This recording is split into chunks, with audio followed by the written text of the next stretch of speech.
안녕하세요. 이번 영상에서는 진제 스님의 오도송에 대해서 한번 이야기해 볼까 합니다. 진제 스님은 현재 조계종 종정으로 계시고 해운정사에서 부산에 있는 해운대에 있는 해운정사에서 주석하고 있으신 것으로 알고 있습니다. 진제 스님께서는 두 편의 오도송을 남기셨는데요. 그 오도송을 알아보기 전에 진제 스님의 행장과 그리고 향국 스님과의 어떤 일화 등에 대해서 간단히 이야기를 해보겠습니다. 진제 스님은 처음에는 혼자서 제가 알기로는 부모미생전 본래 면목이라는 진제 스님께서 법문을 하실 때마다 일반 대중들에게 특히 제가자들에게 권하는 화두죠. 부모미생전 본래 면목. 부모에게서 나기 전에 나의 참 모습이 나의 참 면목이 무엇인가 라는 화두인데요. 이제 스님도 그 화두를 들고 참고하시다가 진제 스님 말씀으로는 조그만 지견이 생긴 것을 두고 알았다 라는 마음이 생겨가지고 좀 세월을 보내다가 그러니까 그 결제일을 그냥 허송으로 보내고 그리고 제 방을 돌면서 쉽게 말해서 이제 점검을 받으러 다니셨답니다. 그랬는데 어느 선지식들은 옳다. 그리고 어느 선지식들은 또 아직 그건 아니다라고 또 부인하는 선지식도 계셨는데요. 당시에 이제 기장에 원래입니까? 지금 기장인데 그 묘관음사에 주석하고 계시던 성철 스님과 동년배이면서 둘도 없는 법도반이라고 할 수 있는 향국 스님을 찾아 뵈었는데요. 그 자리에서 이제 곧바로 향국 스님이 일로도 30방 이러지 않아도 30방이라는 아주 고전적인 응구를 던지셨죠. 거기에 대해서 아무런 대응도 못하고 우물쭈물 하시다가 또 한번 남전 참묘, 남전 선사께서 고양이 목을 뺀 그 일화를 들면서 한번 일러 보라 했을 때도 진제 스님께서 꿀먹은 벙어리가 되셨다 해가지고 그때 당시를 회상하시면서 그래도 어느 또 선지식은 옳다라고 했기 때문에 나도 깨쳤다라고 이렇게 해서 상당한 시간을 갖다가 허송세월을 했다고 합니다. 그러다가 이제 인연이 되었는지 혼자서 공부를 하시다가 회광반조를 해보니까 내가 과연 낱낱이 역대 고불고조들과 한 틈에 빈틈도 없이 정말로 그 깨달음이 이르는가를 자성해 보니까 그건 전혀 아니다 라는 생각이 드셔가지고 그러면 향국 스님을 찾아가야겠다. 다른 어떤 선지식들께서는 긍정도 하고 부정도 하고 그랬지만 향국 스님은 단 한 칼질로 그냥 싹둑 자르는 어떤 전기 대응이라 그럴까요? 그것을 신뢰해서 진제 스님께서 이제 향국 스님 회화에 들어가셔서 공부를 하게 됐는데요. 그때 받은 화두가 향음 상수화라는 화두입니다. 근데 향음 상수화는 우리 잘 알다시피 향음 지한 스님께서 위산영우 스님의 제자죠. 앙산해적 스님과 함께 아주 유명한 제자분 중에 한 명인데요. 이제 향음 스님의 그 오도송을 먼저 소개하는 이유가 있습니다. 먼저 소개하면 앞에서도 다른 영상에서도 이야기했지만 우리 흔히 가난을 비유할 때 찢어지는 가난을 비유할 때 많이 인용하는 엉꾸이기도 하죠. 지난 가난은 가난이 아니었다. 올해 가난이 진짜 가난이다. 작년 가난에는 송곳꽂을 땅이라도 있더니만 혹은 송곳꽂을 땅도 없었지만 어디를 해도 상관없습니다. 어느 분은 앞에 내용이 본래 오리지널이고 뒤에 내용이 가리지널이다 하면서 또 그렇게 흘러온 어떤 배경에 대해서 나름 가짜 선지식들을 가려내기 위한 하나의 어떤 방편이었다라는 그런 주장까지 하시는데요. 그런 거하고는 상관없이 보다 중요한 것은 다시 한번 이야기하면요. 올해 올해는 작년 가난에는 그래도 송곳꽃을 땅이라도 있더니만, 혹은 송곳꽃을 땅도 없었지만, 올해는 그 송곳마저도 없다라는 거죠.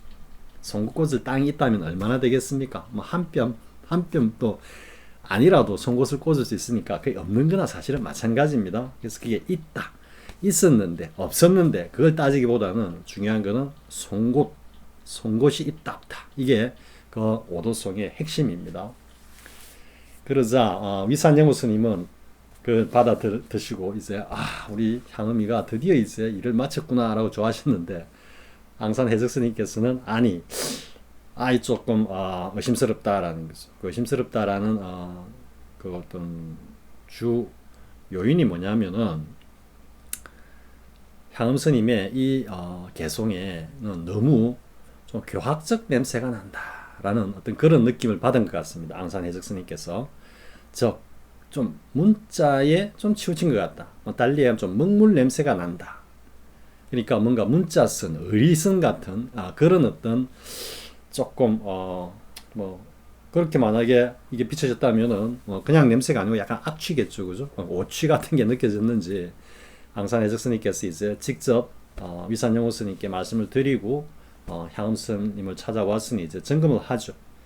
그러면서 다시 한번 그 개송을 향음 스님이 읊으니까 앙산 스님이 향음 사제가 열애선을 알았다고는 인정하나 조사선은 꿈에도 몰랐다라고 한번 팍 찔러 들어오죠.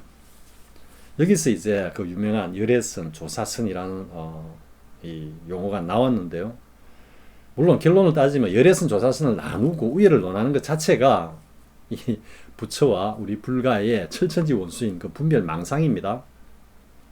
그렇기 때문에 그 열애선, 조사선의 우열을 나눈다라는 것은 말도 안 되고요. 아무튼 그러니까 향음 스님이 다시 한번 개송을 하나 더 얹습니다. 거기에 그러면서 이렇게 이제 개송을 얹죠. 나에게 하나의 깃털이 있어 눈을 끔뻑이며 보였는데 만약 알아차리지 못한다면 그대를 삼이라 부르겠노라, 혹은 뭐 삼위성을 따로 부르겠노라. 뭐 이게 대해서는 조금 해석이 분분합니다만은, 첫 번째라고 이제 보면 앙산 해적 스님 찔러온 앙산 해적 스님에게 향음 스님이 한번 거꾸로 지금 반격을 하는 내용이다라고 볼 수도 있죠. 그래, 너가 조사선을 안다고 지금 뭐라고 뭐 찔러 들어오는데, 그래 앙산 너는 아는가 보자 이러면서 자신의 살림살이를 딱 내보낸 거죠. 눈을 끔뻑이며 하나의 깃털이 있어 눈을 끔뻑이며 내보였는데 라는 게 이게 핵심인데요. 그러자 앙산 스님이 당연히 그 경지를 알고 있으니까 무릎을 치면서 우리 향음 사제가 조사선도 알았구나 이렇게 이제 이야기가 마무리되면서 그 유명한 조사선, 열애선이라는 용어가 성가에 이제 쭉 흘러내려오게 됐죠. 제가 이걸 이제 향음 스님의 개송을 먼저 소개하는 것은 이유가 있습니다. 진제 스님 오도송과 이야기를 할 때요. 그럼 이제 이 향음 스님께서 제시한 향음 상수화, 즉 어느 학인이 뭐 선사일지 뭐 학인일지는 모르겠지만 이야기를 좀 만들어낸 거니까는, 아주 높은 나무에 올라서 입으로 나뭇가지를 물고 손은 뭐 쉽게 그냥 뒤로 결박됐다 이렇게 여러분들이 이해를 하십시오. 아예 손을 못 쓴다라고 생각하면 됩니다. 그렇게 나뭇가지를 물고 손을 뒤로 묶인 채 공부를 하고 있는데, 그 아래를 지나가던 학생이 발견하고는 묻기를, 조사스레이를 묻는 겁니다. 스님, 조사가 서쪽에서 온 뜻이 무엇입니까? 이건 조사스레이라는 것은 사실 불법의 대의가 뭡니까? 라고 묻는 거나 똑같습니다. 불법의 골수가 뭡니까? 뭐 이런 의미입니다. 근데 이제 여기에 방에서 임해서 그 나뭇가지를 물고 있는 스님이 만약에 답을 하려고 입을 연다면 그냥 나뭇가지에서 떨어져서 몸을 크게 상할 것이고, 만약에 그것이 두려워서 입을 열지 않고 나뭇가지를 꾹 물고 그대로 있다면, 즉 답을 하지 않는다면 이거는 도리에 어긋나는 것이다. 자, 여기에 처해서 과연 어떻게 답을 할 것인가 하는 게 이제 향음 상수화의 내용이죠. 즉 향음 스님께서 제시한 화두다. 화두공안이다 이렇게 되는 거죠. 그래서 진제 스님께서 이 향음상수화의 화두를 향곡 스님으로부터 받으시고는 뭐 2년 한 6개월 한 2년 반 정도 참고를 하신 끝에 내용으로는 새벽에 법당에 예불을 드리러 가다가 그 계단인가 돌부리에 넘어지면서 일어나는 찰나에 그 화두가 타파되었다라고 하시고는 뭐 그 이후로는 그동안 막혔어 매했던 것이 모두 거쳤어 역대 조사 스님들의 그 선문답에 뭐 걸림이 없었다 이렇게 말씀을 하시는데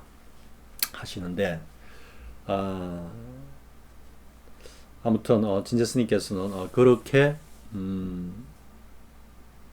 이제 스스로 깨달음에 이르셔가지고 오도송을 지으시는데요. 이게 첫 번째 오도송입니다. 그 내용을 이제 간략하게 보면요. 뭐 한자는 저는 사실 원문은 기억을 하지 못하니까 그 내용만 한글로 풀어서 설명을 하겠습니다. 자, 이렇습니다. 이 주장자의 진리를 몇 사람이나 알고 첫 구가, 두 번째 구가 삼세 제불, 삼세 모든 부처님들도 알지 못하는도다. 이게 이제 이 구입니다. 그러면서 제 3구는 이 주장자가 문득 금용으로, 금빛용으로 변해서 천변만화의 조화를 자유자재하는구나. 이게 사구, 마지막 구입니다. 상은 뭐 절구라 그럽니까? 이렇게 기승전결로 구성되어 있는데요. 다시 한번 이제 해보면요. 이 주장자의 진리를 몇 사람이나 알고 삼세 모든 부처님들도 알지 못하는도다. 문득 이 주장자가 금빛 용으로 화해서 천변만화의 조화를 자유자재하는 도다. 이래 되는 겁니다.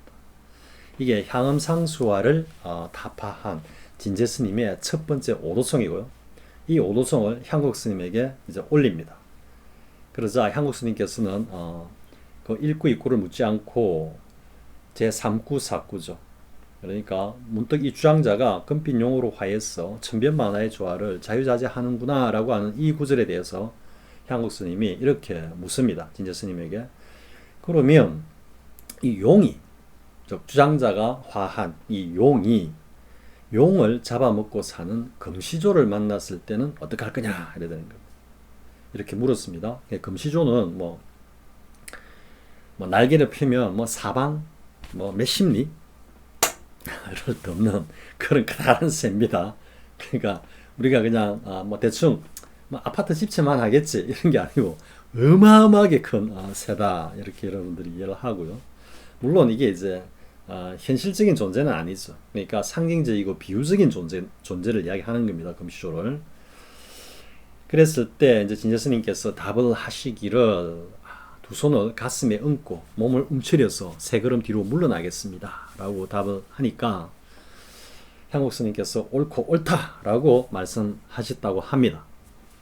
자, 여기까지가 일단 첫 번째 오도송이고요. 그랬는데 이제 그렇게 그런데 이제 그 하나의 이제 포인트가 뭐냐면 그랬는데 향곡 스님께서는 인가를 하지 않으셨습니다.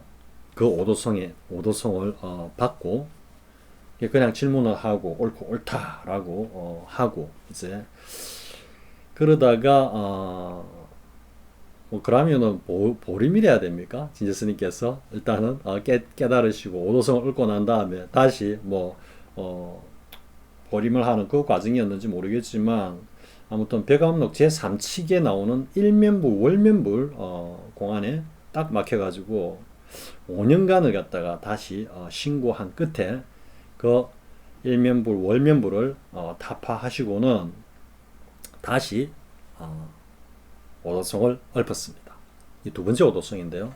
이 내용도 그냥 한글로 간략하게 풀어서 말씀을 드리면은 한방망이 휘둘러 비로봉을 무너뜨려버리고 한 할로 온갖 천만척이라고 돼 있는데요. 그러니까 천만척, 이 척이라는 거 우리가 이제 청량한다는 척잖아. 규칙할 때 칙자입니다. 그래서 이 천만척은 천만척을 쥐어버리고 이렇게 되는데요. 이 천만척은 부처님의 말씀, 경과, 그리고 논과 소, 일체를 다 아우르는 표현이다. 여러분들이 이해를 이렇게 하면 되는 겁니다. 다시 한번 일구 이구를 볼까요? 한방망이 휘둘러 비로봉 정상을 무너뜨리고, 그리고 한 할에 온갖 부처님 말씀과 논소를 다 문떼서, 경상도 말로 문떼서 지워버렸다, 이런 말입니다. 그리고 두 칸 촉에 발 뻗고 누웠으니 저 먼 바다에 이는 바람은 만년토록 새롭구나, 뭐 이렇게 됩니다. 그래서 이 두 번째 오도송은 뭔가 할 일을 마친 무학도인, 그러니까 이제 더 이상 뭐 닦을 것이 없는, 그러면서 뭐 자유자재한, 어디에도 걸림이 없는 어떤 그런 경지를 표현하고 있다고 볼 수 있죠. 그러니까 한방망이를 휘둘러 비로봉을 무너뜨린다라는 이야기는 우리가 이제 비로자나 불이라 그러죠. 그렇기 때문에 그 비로봉이 상징하는 것은 하나의 법신이라고 볼 수 있죠. 즉 부처와 그리고 부처를 갖다가 뛰어넘는다, 혹은 부처라는 것도 나에게는 없다, 부처라는 상조차도 없다. 즉 어떤 법에도 걸리지 않고, 그리고 세속적인 어떤 그런 뭐 세속의 법이라 그럴까요? 뭐 그런 데도 걸리지 않고 완전한 어떤 자유를 의미하는 것이고요.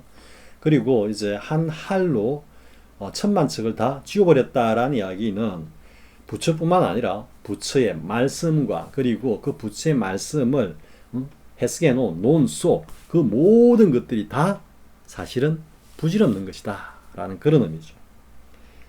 뭐 이거는 뭐 너무도 우리가 영어로 하면 뭐 truth죠. 뭐 하나의 뭐 진리라고 할 수 있는, 그러니까 뭐 너무도 명확한 어떤 그런 경지를 드러내 보이고 있죠. 그러면서 그 부처와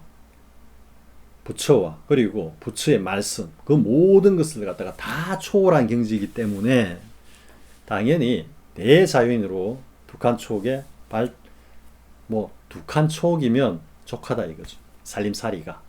왜? 모든 것을 다 놓아버렸기 때문에. 두 발 뻗고 쭉 누웠으니 할 일 없는 무학도인, 배움을 끝마친, 닦음을 끝마친 그런 어떤 도인으로서 생활하다 보니까 저 먼 바다에 있는 맑은 바람은 만년토록 새롭다, 이렇게. 이 마지막 구절은 또 그 향국 스님의 오도송, 저 들녘에 부는 뭐 건풍 가을바람인데요. 뭐 천년토록 새롭던가 하여튼 비슷합니다. 아무튼 그래 돼 있는데요. 이제 여기까지가 진제 스님의 두 편의 오도송인데요. 그런데 이제 사실 조금 이제 다른 이야기로 들어가겠습니다. 뭐냐면요, 진제 스님의 어떤 첫 번째 오도송, 향음 상수화를 답한 이 오도송에 대해서는 솔직히 말씀드리면 제 경지에서는 이해가 잘 안 됩니다. 그 향음 상수화라는 화두를 뚫고 들어갔다, 뭐 타파했다, 뭐 어떻게 표현해도 다 좋겠습니다만은, 그 향음 상수화를 타파해가지고 정말로 그 오도송에서 얽고 있는 그 경지까지 한 방에 들어갔다. 그랬으면 왜 향국 스님은 그 오도송에 대해서 인가를 안 하셨을까? 라는 의문이 따르죠. 이게 무슨 말이냐 하면요, 이 주장자의 진리를 몇 사람이나 알고 삼세 모든 부처님들도 알지 못하는도다 라고 하고, 근데 이게 이제 어떻게 보면 법신의 체의 경지를 표현한 겁니다. 이 주장자의 진리를 몇 사람이나 알고 삼세의 모든 부처님들도 알지 못하는도다 했는데, 이게 알지 못한다라는 것이 정말 우리가 세간에서 말하는 그러한 무지를 이야기하느냐, 그건 아닙니다. 그런 뜻은 아니고, 여러분들 이제 백암록 제1칙에 달마가 양무제가 달마 보고 그 앞에서 그렇게 떠들어대고 있는 그대는 누군가라고 물었을 때 달마대사께서 울식 모르겠습니다 라고 한 이 모르겠습니다 하고 같은 맥락입니다. 같은 취지의 3세 재불, 3세 모든 부처님들도 알지 못하는 도다. 이 알지 못하는 도다가 달마 불식의 달마 스님의 모르겠습니다 하고 같은 어떤 낙처라고 해야 될까요? 같은 자리를 이야기하고 있는 겁니다. 그래서 달리 이야기하면 설명을 하면 법신의 체를 이야기하는 겁니다. 그리고 이제 그다음 3구 4구는 3구가 어떻게 되죠? 문득 이 주장자가 금빛 용어로 하여서 천변만화의 조화를 자유자재하는구나라는 것은 이것은 법신의 체에 그치는 것이 아니라 거기서 더 나아가서 법신의 조화, 즉 비춤과 법신의 용, 작용까지 드러낸 겁니다. 그럼 그까지 뚫었다는 이야기죠. 즉 대승기신론에서 이야기하는 체상용 혹은 체조용 그 일체를 갖다가 완벽하게 뚫어냈다라는 거죠. 투과했다라는 거죠. 여기서 잠깐 딴 이야기를 해보면요. 조사선 열애선 이야기를 잠깐 했는데요. 해능스님께서 첫 번째 읊으신 개성이 있죠. 이게 뭐냐면 이제 신수대사의 개성에 뭐 좀 이렇게 대비를 시키면서 그죠? 뭐 앞에 두 구는 빼고요. 본래 무일무리니 뭐 어디에 먼지가 끼고 때가 낄 거냐라는 이 구절을 두고 그 조동종의 동산스님께서는 내가 만약에 자기가 했다 이러면 좀 이상하네요. 그러니까 해능 스님의 이 어떤 개성만으로는 사실 조사로서의 인가를 갖다가 받기에는 부족하다라고 말씀을 하셨습니다. 이게 이제 조사선하고도 연결되는 부분이기도 한데요. 그래서 이건 이제 왜 그러냐면은 그 대승기 신론에서 이야기하는 체상용 중에 체만 드러내었을 뿐이지 상과 용의 드러나지 않았다라는 이야기죠. 그래서 이것만으로는 육조해능 스님의 그 첫 번째 개성만으로는 이 조사의 인가를 갖다가 받기가 부족하다라고까지 동산 스님께서 말씀하셨는데 뭐 제가 다른 영상에서 뭐 이야기한 적도 있긴 합니다. 물론 그 영상이 뭐 여기 지금 채널에 올라 있지는 않을 겁니다. 다른 영상에서는 괜히 동산 스님께서 긁어 부스럼을 만드셨다 뭐 이렇게 말씀을 드렸는데요. 그 뒤에 이제 두 번째 육조해능 스님의 개송이 5개의 구절로 쫙 나옵니다. 거기에서는 체상용의 도리가 완전히 다 드러나고 있습니다. 그러면서 육바라밀의 그 자연스러운 현발까지 다 드러내고 있습니다. 그렇기 때문에 괜히 동산 스님이 물론 틀린 말은 아닙니다. 동산 스님께서 하신 그 말씀이 맞습니다. 사실은 체만 드러낸 그런 개송이기 때문에 그 어떤 체의 그 한계를 넘어서서 한계가 아니죠. 범주를 넘어서서 상용까지 드러내는 즉 어떤 조사성과 그 향상 일로까지 이렇게 드러내는 그 경지가 되어야만 비로소 조사로서의 어떤 그 자격이 있다라는 말씀이기 때문에 뭐 틀린 말은 아닙니다. 아무튼 이제 왜 이제 이 이야기를 꺼냈냐면 지금 진제 스님의 오도송은 그 앞서 말한 육조해능 스님의 체만 드러낸 그 경지를 뛰어넘어 가지고 그냥 다 지금 드러낸 겁니다. 체, 상용, 체조, 용까지 모두 다 드러낸 그 경지입니다. 오도송으로만 보면 그렇습니다. 그런데 왜 향국 스님께서는 인가를 하지 않으셨을까요? 그리고 이제 또 하나 또 흥미로운 것은 뭐냐면은 그 오도송을 받으시고 보시고 향국 스님이 진제 스님에게 물었다 그랬죠. 용을 잡아먹고 사는 금시조를 만나면 어떻게 하겠느냐? 왜? 진제 스님의 오도송의 히어로 주인공이 용이니까. 저 어떤 체의 작용을 갖다가 막 드러내고 있는데 그 용이 그 용을 주식으로 잡아먹고 사는 금시조를 딱 마주했을 때는 어떻게 하겠느냐라고 물었을 때 진제 스님께서 두 손을 가슴에 얹고 몸을 허리를 움츠리고 세 걸음 뒤로 물러나겠습니다 라고 했는데, 이 구절이 일면불 월면불에 이 문답이 그대로 나옵니다. 근데 여러분 여기서 약간 얽힘을 갖다가 느끼지 않습니까? 뭔가 얽혔다라는 것을. 왜 그러냐면 진제 스님께서 그 향음상수화를 타파하고 그리고 오도송을 내보이고 그리고 향국 스님의 그 문답, 금시초를 만났을 때는 어떻게 할 거냐 라고 했는데, 그에 대한 대답으로 일면불 월면불에서 부시자와 법원 스님이 나누고 있는 그 대화 그대로 가지고 와서 두 손을 가슴에 얹고 몸을 움츠린 채 세 걸음 뒤로 물러나겠습니다 라고 해서 옳고 옳다라는 소리까지 들었습니다. 그런데 그 뒤에 일면불 월면불에서 막혀가지고 5년을 참겠다 이렇게 되는 겁니다. 그러니까 여기서는 약간 혼란이 오죠. 아니 일면불 월면불에서 부시자와 법원 스님이 그 주고받는, 당연히 일면불 월면불의 어떤 골수와 맞닿아 있는, 연결되어 있는 문답입니다. 그 문답을 그대로 가져와서 향국 스님에게 답을 했고, 향국 스님은 옳고 옳다라고 했는데 그 뒤에 일면불 월면불에서 막혀가지고 5년 동안 다시 참고를 했다라는 것은 모르겠습니다. 그 뭐 어떤 특별한 사정이 있었는지는 모르겠지만 아무튼 시간적 흐름이나 논리적으로 봤을 때는 뭔가가 좀 앞뒤가 얽혀있는 그런 느낌이 들죠.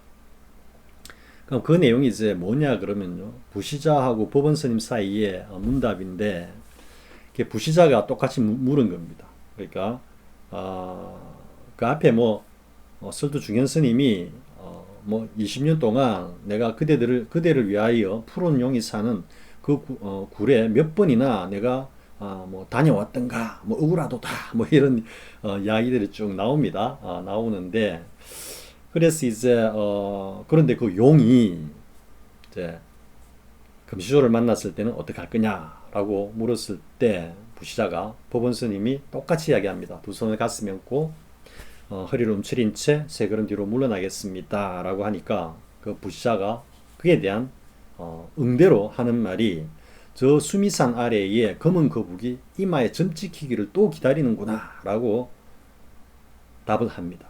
그럼 이 내용이 무슨 내용이냐면요, 수미산 아래 검은 거북이가 이마에 점 찍히기를 또 기다리는구나 라고 하는 이 이야기는 중국의 어떤 고사에서 비롯된 것으로 알고 있는데요.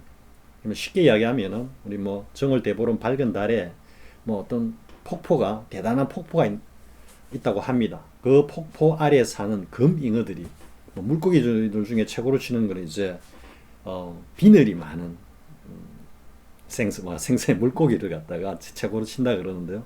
우리 용도 비늘이 있죠, 그죠? 그래서 제일 이제 비늘이 많은 물고기 중에 속하는 것이 잉어인데, 그 잉어 중에도 이제 금빛 잉어들이 우리 같으면 정월대보름 달이 칙으로 밝은 그런 어떤 밤이 되면 그냥 연어가 물살을 거슬러 올라가듯이 그 파도를 갖다가 박차고 그냥 거꾸로 뛰어 올라가지고 그 폭포 위로 날아 올라가면은 용이 되어서 승천을 하고, 거기서 떨어지면 다시 바위에다가 머리를 찍으면서 검은 점이 이마에 딱 찍힌다. 지금 이거를 갖다가 수미산 아래 검은 거북이 이마에 점 찍히기를 또 기다리네 라는 표현입니다. 이 점 찍힌다라는, 이마에 점 찍히는 이걸 갖다가 우리가 잘 알고 있는 용어가 있죠. 낙방입니다. 떨어질 낙자에 점 찍을 방자입니다. 그러니까 지금 부시자의 이 대답은 두 손을 가슴에 얹고 몸을 움츠려서 세 걸음 뒤로 물러나겠다라고 답한 법원 스님의 그 답에 대해서 여러분들은 어떤 생각이 듭니까? 이것을 긍정하는 답입니까? 아니면은 부정하는 답입니까? 자, 우리가 이제 그 고사를 그대로 이해를 하면 낙방이죠, 낙방. 그리고 그 금잉어가 그냥, 그죠? 올라가서 떨어지면 이마에 점 찍힌다는데, 거북이도 수미산은 막 기어 올라가겠죠. 근데 올라가다가 결국 정상에 이르지 못하고는 굴러 떨어져 가지고 이마에 또 점이 찍힌다라는 그런 의미입니다. 그러니까 뭔가 수미산이라고 하면은 우리가 이제 불교의 상징이고, 따라서 어떤 깨달음의 정점이다, 뭐 깨달은 자리다라고 이해를 하면 그게 이르지 못했다라는 이야기가 되는 거죠. 그렇기 때문에 아무튼 얽힘이 있습니다. 향곡 스님은 옳고 옳다 했는데, 부시자는 수미산 아래 검은 거북이 이마에 점 찍히기를 또 기다리는구나 라고 뭔가 부정적인 취로 답을 했다는 것이죠. 그래서 아무튼 이 두 가지 사실, 먼저 앞선 이야기엔 뭔가 시간적 그리고 논리적으로 얽힘이 있다, 앞뒤가 좀 뭔가 들그덕거린다라는 그런 어떤 의미도 있고요. 지금까지 지금처럼 뭔가 그 문답의 내용에 대해서 긍정과 부정이 뭔가 일관성을 잃고 있다라는 데에서, 그래서 일단 여기까지는 상당히 좀 비판적인 의미가 될 수 있는데요. 제가 앞에 왜 향음 스님의 오도송을 일단 거론을 했느냐 하면요, 사실 제가 앞에서도 뭐 솔직히 말씀을 드렸지만 제 견지에서는 진제 스님의 그 향음 상수화를 타파한 오도송이 저로서는 도저히 뭐 이해할 수 없는 경지다라고 제가 말씀을 드렸고요. 그러면서 이제 느끼는 것은 뭐냐면, 역시 이 오도송이 그 앙산 해적 스님이 향음 지한 스님의 그 오도송, 지난 가난은 가난이 아니었네, 올해 가난이 진짜 가난이네, 작년에는 송곳꽃을 땅이라도 있더니만 올해는 그 송곳마저 없다라고 하는 이 개성에 대해서 앙산 스님이 가진 의구심, 뭔가 문자 냄새가 너무 많이 난다, 너무 정형화되어 있다, 뭔가 좀 교학적인 냄새가 강하다. 그러면 이것은 곧 뭔가 논리적 사유에 의해서 나온 어떤 그런 개성이 아닌가라는 그런 앙산 해적 스님의 의구심과 같은 그런 어떤 생각이 든다는 것입니다.